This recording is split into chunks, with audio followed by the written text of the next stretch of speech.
For one brief stretch in the early 2000s, a theme park in rural Ohio was, by acreage, the single largest amusement park on the entire planet, bigger than Disney World's Magic Kingdom, bigger than anything Six Flags had ever built before or since. 6 years later, it was gone.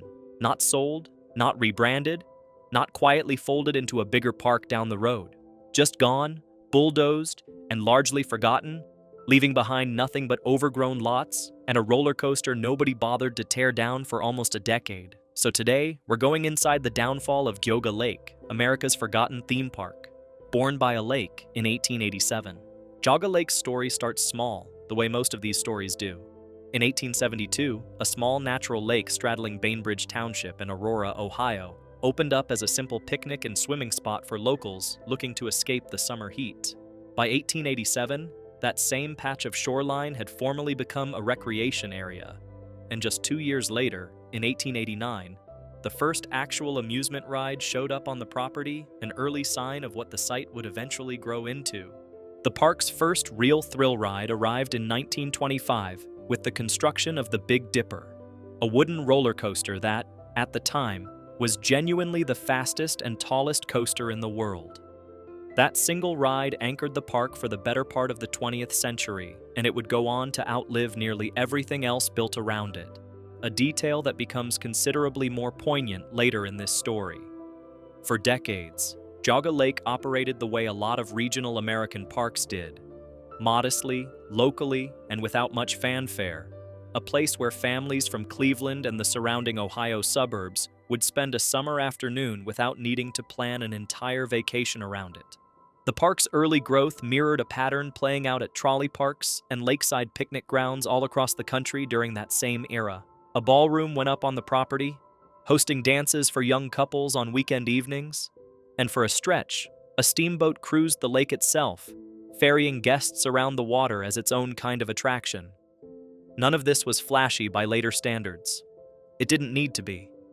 In an age before interstate highways made a trip to a bigger, farther away park a realistic weekend option for most Ohio families, a well-run local lakeside recreation ground with a dance hall, a swimming beach, and eventually a genuinely record-setting roller coaster was more than enough to keep the crowds coming back summer after summer. Funtime takes the wheel. The park's trajectory shifted in 1969 when it was purchased by Funtime, Incorporated, a company that would go on to run Geauga Lake for the next quarter century. Under Funtime's ownership, the park expanded steadily, adding new rides, attractions, and amenities year after year, gradually transforming from a simple picnic and swim destination into a genuine regional amusement park capable of competing with bigger names in the Midwest. What made Geauga Lake distinctive during this era wasn't an attempt to out-thrill its much larger neighbor down the road, Cedar Point, one of the most decorated roller coaster parks in the country. Instead, Geauga Lake carved out its own identity as a comfortable, mid-sized local park, offering something for every member of the family, without the multi-hour drive or the all-day commitment a trip to Cedar Point required. It wasn't trying to be the biggest thing in Ohio. It was trying to be the best version of itself. And for a long stretch, it genuinely was. Under Funtime's steady, unhurried ownership, Geauga Lake developed a genuine local identity distinct from its flashier neighbors, one built around seasonal events, a loyal base of nearby season pass holders, and a pace of growth that added rides gradually rather than chasing every new industry trend at once. Halloween-themed haunted attractions became a genuine seasonal draw in their own right, pulling in crowds even as autumn temperatures dropped and the summer swimming season had long since ended.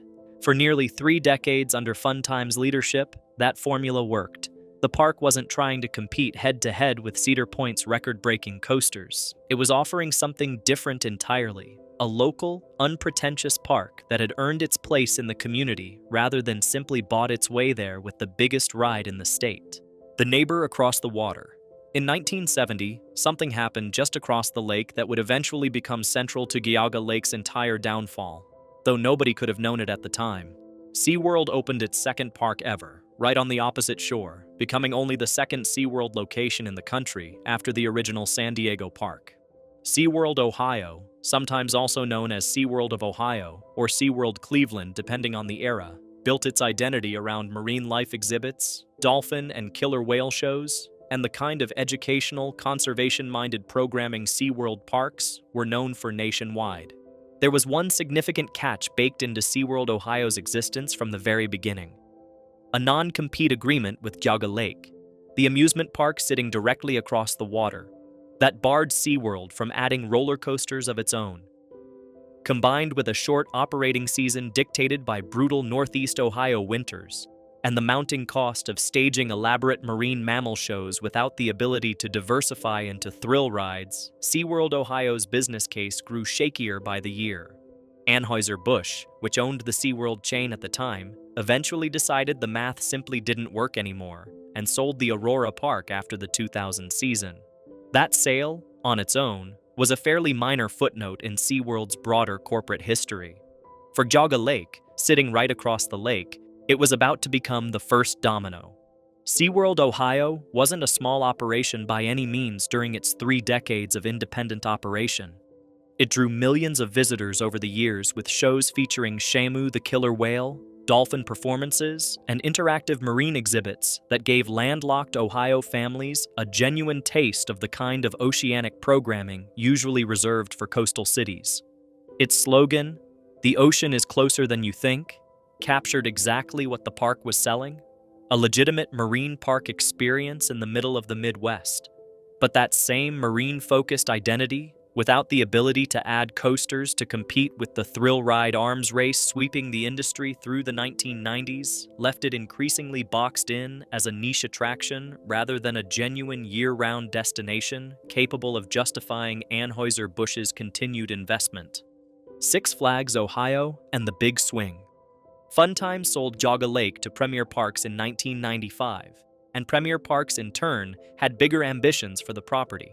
In 2000, the company rebranded the park entirely as Six Flags Ohio, adding 4 brand new roller coasters in a single season and folding the park into the broader Six Flags national brand, complete with the licensed Looney Tunes and DC Comics characters that defined Six Flags parks across the country at the time. Then, in January of 2001, Six Flags made the move that would define the rest of this story. The company purchased the newly available SeaWorld Ohio property from Busch Entertainment for $110 million, physically connecting the 2 parks across the lake into a single, unified megapark under a new name: Six Flags Worlds of Adventure. At 700 combined acres, it briefly held the title of the largest amusement park in the world by land area, bigger than any single Disney or Universal property. On paper, it looked like a genuinely bold, ambitious move.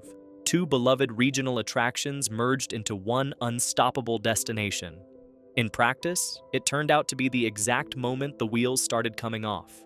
It's worth pausing on just how significant that 700-acre figure actually was within the industry at the time.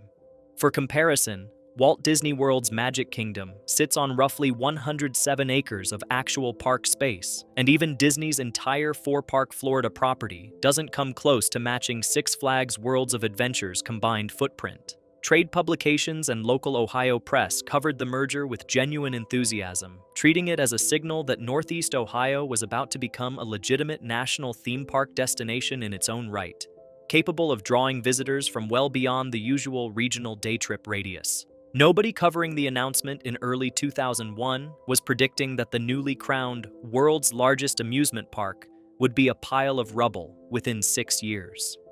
The slide begins, almost immediately. Six Flags Worlds of Adventure opened for its first combined season in 2001 with 2.7 million visitors, a genuinely strong number for a regional park. It would never come close to that figure again. By 2003, just 2 years later, attendance had collapsed to around 2 million visitors, a drop of roughly 25%, one of the steepest percentage declines among the top 50 amusement parks in North America that year, according to trade publication Amusement Business. Editor Tim O'Brien summed up the severity of the slide bluntly at the time, telling reporters, "It's tough to keep your doors open when you lose a quarter of your visitors." Company executives themselves openly described attendance on the former SeaWorld side of the park, now rebranded as the wildlife section, as disappointing. Part of the problem was structural. Guests now had to navigate between two fundamentally different park experiences: thrill rides on one side and marine life shows on the other, connected by a body of water rather than a seamless, unified layout. Part of it was competitive. Cedar Point, less than an hour away, spent $25 million in 2003 alone building Top Thrill Dragster, at the time the world's tallest and fastest roller coaster, while Six Flags Worlds of Adventure added nothing comparably significant to compete with it. Cedar Point's attendance rose 3% that same year. Six Flags Worlds of Adventures fell 7%. The park's ranking among its peers told the same story from a different angle. Six Flags Worlds of Adventure slid from the 24th most visited amusement park in North America in 2001 down to 30th place by 2003, a genuinely steep fall for a property that had briefly held bragging rights as the largest amusement park on Earth by acreage. Guests navigating the combined property also had to contend with a logistical headache that simply hadn't existed before the 2001 merger. Getting between the thrill ride side and the marine life side required either a lengthy walk around the lake or a shuttle system, and neither option did much to convince casual visitors that the two halves of the park genuinely belonged together as a single, cohesive day out. A company already drowning. To understand why Six Flags let one of its marquee properties slide so badly, it helps to zoom out to what was happening at the corporate level. Six Flags as a whole had accumulated an enormous debt load through the late 1990s and early 2000s, chasing rapid national expansion that eventually became unsustainable. The company's total debt sat at roughly twice its annual revenue by the mid-2000s, a genuinely frightening ratio for any business, let alone one as capital-intensive as regional theme parks. Capital spending across the entire Six Flags chain was slashed from $334 million in 2000 down to just $75 million a few years later, a cut severe enough to strangle meaningful investment at almost every park in the portfolio, Ohio very much included. Facing mounting losses, Six Flags began selling off assets across its empire to claw its way back toward solvency. In March of 2004, the company sold its entire European division, 8 parks, for $200 million. That same year, Six Flags Worlds of Adventure went on the block too, sold to Cedar Fair, the company that already owned nearby Cedar Point, for a reported $145 million. It was, in a strange way, a homecoming and a betrayal happening simultaneously. Cedar Fair, Geauga Lake's old regional rival, was now its owner.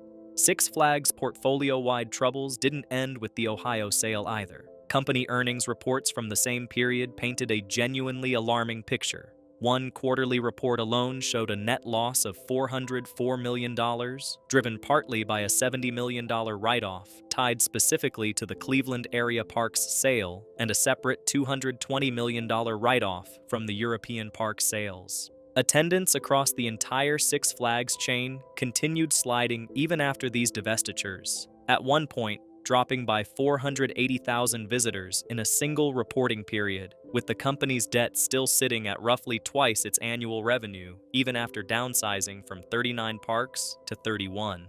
Selling Geauga Lake wasn't a targeted decision about that specific park's future. It was one piece of a much larger, increasingly desperate corporate fire sale. Cedar Fair's rescue that wasn't. For a brief moment, Cedar Fair's purchase looked like it might actually save the park. The company immediately reverted the name back to Geauga Lake, stripped away every trace of Looney Tunes and DC Comics branding, and renamed nearly every ride that had carried a copyrighted name under Six Flags. Batman, Night Flight became Dominator, Mind Eraser became Headspin, Serial Thriller became Thunderhawk.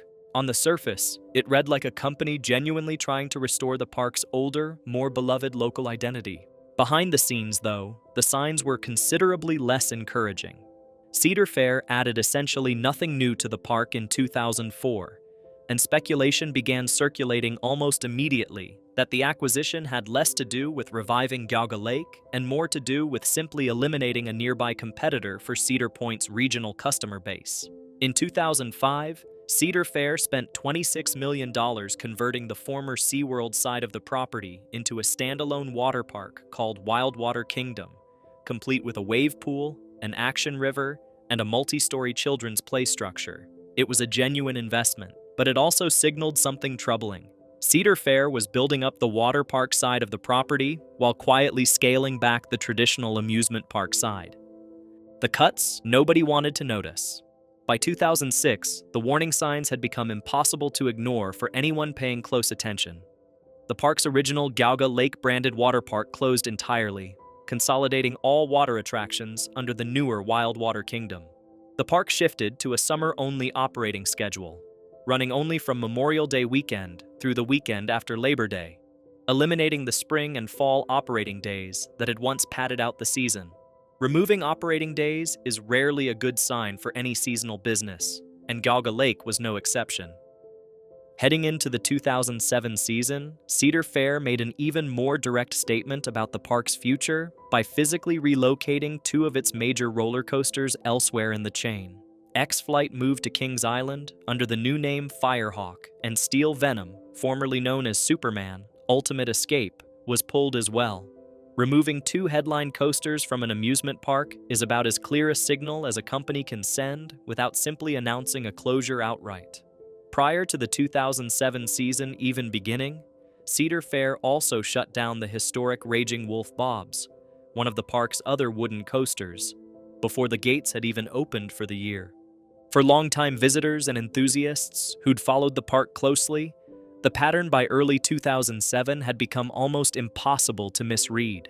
A park doesn't relocate two major coasters, shut down a third before opening day, cut its own operating calendar down to the bare minimum, and quietly let its water park absorb everything while investing nothing further in the traditional midway, unless something considerably more permanent is already being planned behind closed doors.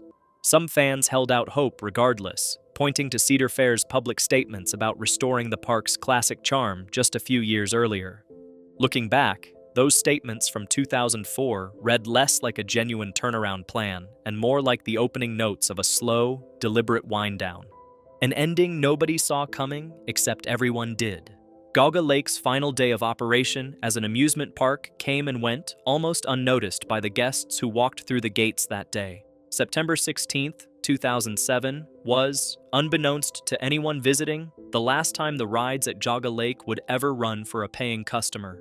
There was no farewell announcement, no final season marketing push, no chance for longtime regulars to say a proper goodbye to a park that had operated continuously in some form since 1887.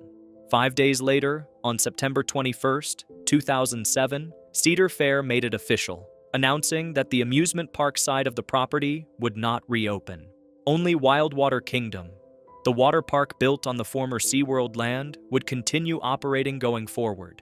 Everything else, the coasters, the flat rides, the midway games, would either be relocated to other Cedar Fair properties or sold off entirely. One theme park historian later described the closure as an extremely tragic ending to an extremely tumultuous and storied history of one of America's oldest and most beloved amusement parks. Speculation about exactly who or what was most to blame, Six Flags for overextending, Cedar Fair for quietly euthanizing a rival's former asset, has continued in theme park enthusiast circles ever since, without any single, universally agreed-upon answer.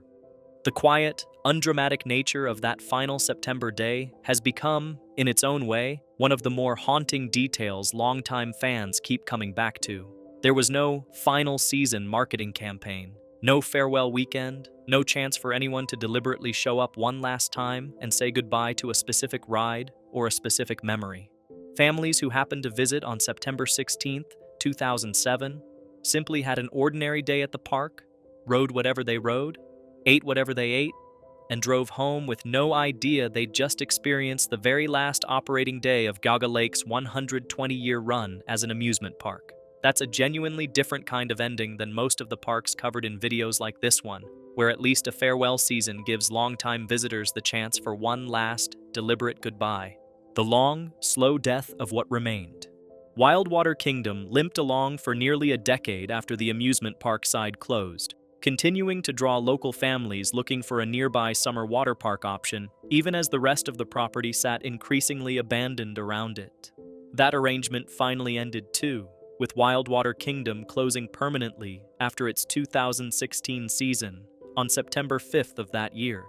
bringing the very last operating remnant of Geauga Lake's 129-year run as a functioning attraction to a close. What happened to the physical rides and structures left behind tells its own quietly haunting story. Most of the roller coasters and flat rides were either relocated to sister Cedar Fair parks or auctioned off entirely in the years following the 2007 closure. But the Big Dipper, the very same wooden coaster that had opened back in 1925 as the fastest and tallest in the world, proved considerably harder to remove. It remained standing on the property for years after everything around it had already been cleared away, a genuinely eerie sight for anyone who happened to drive past the increasingly overgrown site. Trespassers began climbing onto the rotting structure, looking for photos and a taste of urban exploration, a safety hazard significant enough that the coaster was finally demolished in October of 2016, just weeks after Wildwater Kingdom itself had closed for good. A site erased. For nearly 2 decades after the 2007 closure, the former Geauga Lake property sat largely as a cautionary tale for anyone driving through Bainbridge Township or Aurora, Ohio. Hundreds of acres of prime real estate, once home to one of the largest amusement parks in the world, reduced to cracked pavement, overgrown lots, and the occasional lingering structure nobody had gotten around to tearing down yet. Nearly every trace of the original SeaWorld Ohio buildings, the marine life stadiums, the aquarium structures, was cleared over the following years to make way for eventual redevelopment, though a few pieces, like the original Welcome Plaza and Triquarium structure, have reportedly survived in some form. Local business activity around the site cooled considerably during those years too, as the steady stream of tourist traffic the park had generated for well over a century simply evaporated. Restaurants, motels, and small retail operations that had spent decades catering to Geauga Lake visitors either closed or pivoted entirely away from tourism, and the broader local economy in Bainbridge and Aurora had to adjust to functioning without the seasonal boost the park had provided for generations. It's a version of decline that rarely makes national headlines the way a park's closure itself does, the slow, unglamorous unwinding of every small business that had quietly built its own livelihood around 100 years of families showing up every summer. Aurora Mayor Ann Womer Benjamin, discussing the city's eventual plans for the site, captured the emotional weight the property still carries for longtime area residents even decades after its closure. "I think people will be thrilled to be able to once again access and enjoy Geauga Lake," she said, adding that the site will certainly bring back memories for many who went to Geauga Lake Park, went to SeaWorld, went to Wildwater Kingdom as they were growing up. That sentiment, more than any single statistic about attendance or debt, probably explains why this particular park closure has stuck with people the way it has. This wasn't some obscure regional attraction nobody remembers. For an entire generation of Northeast Ohio families, it was where summer actually happened. What's there now? The most recent chapter of this story is genuinely still being written. In 2024, the Aurora City Council formally approved the sale of the land where SeaWorld Ohio and the eastern half of Geauga Lake once stood, clearing the way for a fundamentally different kind of redevelopment than the shopping centers and housing tracts that replaced so many other closed amusement parks across the country. Rather than paving over the site entirely, the plan centers on restoring green space and public access to the lakefront itself. Construction on a new public green space, officially named Aurora Park at Geauga Lake, began in early 2026. Early renderings and construction updates describe refurbished gateway pavilions echoing the park's original entrance, the restored boat dock, open lawn areas, walking trails, and even a preserved version of the old wave pool, minus the water and the waves themselves, repurposed as part of the new public landscape. It's a genuinely unusual outcome for a defunct amusement park. Most of the parks covered in videos like this one get quietly replaced by strip malls or apartment complexes. Geauga Lake, after nearly 2 decades of sitting abandoned, is instead being handed back to the public as green space, a fittingly low-key second act for a park that was never really trying to be the flashiest name in the business anyway. Mayor Womer Benjamin's broader vision for the site leans directly into that same low-key, community-first identity rather than chasing another commercial redevelopment.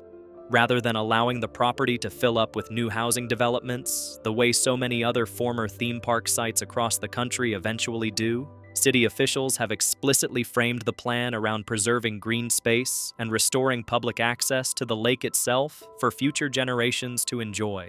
For a park that spent its entire existence as a place families gathered specifically to be outdoors together, whether picnicking in 1887 or riding coasters in 2007, ending its story as a public park rather than a parking lot feels like an almost fitting bit of symmetry, even if it took the better part of 2 decades of abandonment to get there. Why this one still stings?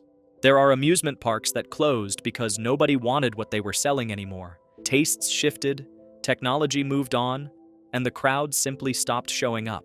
Geauga Lake wasn't really one of those stories. It closed because 2 companies, first Six Flags and then Cedar Fair, made a series of financial decisions. An over-leveraged, debt-fueled acquisition, followed by what increasingly looked like a strategic dismantling by a former rival that had very little to do with whether people still wanted to visit a roller coaster park in rural Ohio. By most accounts, plenty of people still did. That's really what separates Geauga Lake from a lot of the other vanished attractions that tend to show up on lists like this one. It wasn't beaten by changing tastes or a natural disaster or a slow fade into irrelevance. It was, by most reasonable readings of the timeline, a genuinely healthy regional institution that got caught directly in the middle of 2 much larger corporate stories. Six Flags' national overexpansion collapsing under its own debt, and Cedar Fair's opportunistic cleanup of a rival's mess, neither of which had much to do with Geauga Lake itself.